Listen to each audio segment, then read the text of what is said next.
we found that less than 50% of units are carrying out any aftercare. Right. So that sort of gave us the recognition that it wasn't happening in many places. Yeah. My name is Gemma, and I am the specialist bereavement midwife based at Royal Free Hospital.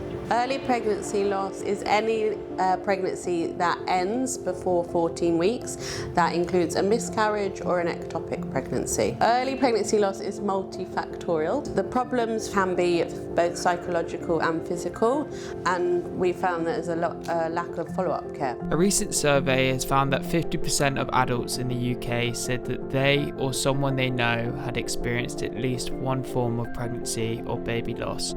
Additionally, it's estimated that early miscarriages happen in 10 to 20% of pregnancies in the UK. Despite this, however, Gemma found that not enough is being done to provide aftercare for those that experience early pregnancy loss. So originally, myself and a colleague, Maria Mensah, consultant gynaecologist, we were talking, and she had had an experience with a woman who had an ectopic pregnancy and fed back that she had no follow-up care. I had a number of women who I was looking after as bereavement midwife who felt like they didn't have any support afterwards, sort of physically and psychologically, sort of 6 weeks after. And so we had a conversation, and we felt that this was a missing piece of care. The National Institute for Health and Care Excellence states that following an early pregnancy loss, women should be offered the option of a follow-up appointment. Despite this, however, there is huge variation in the care being provided, with most hospitals providing no care at all. We carried out a national service evaluation where we found that less than 50% of units are carrying out any aftercare. The NICE guidelines do recommend that there is follow-up care, but it doesn't then set out what that follow-up care should be, and so the majority of units either don't do or do such different things that there's no sort of standard pathway for these women, and that's what we're trying to achieve here. Yeah. Gemma's research involved reviewing available literature on clinical care delivery and pregnancy loss. She set up a public and patient involvement group, ensuring collaboration with those who have experienced pregnancy loss.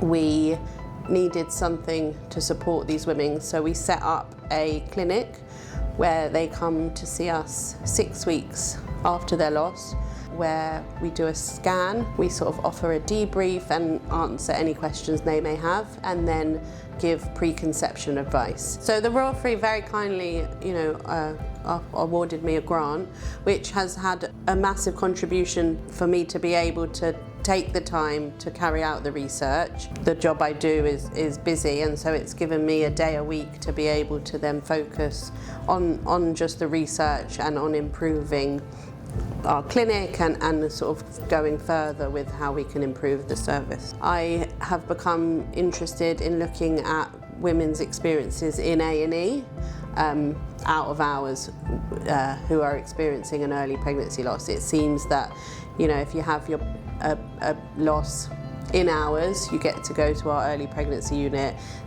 seen, timely, sort of supported, but if you have it out of hours, it's not got that same pathway. So it's, can we improve that service? We're still hoping to get funding for our national study, and then creating a pathway for the women for the support clinic, if it's going to look like that, and then sort of taking it nationally so every woman, wherever they live, gets that standard care.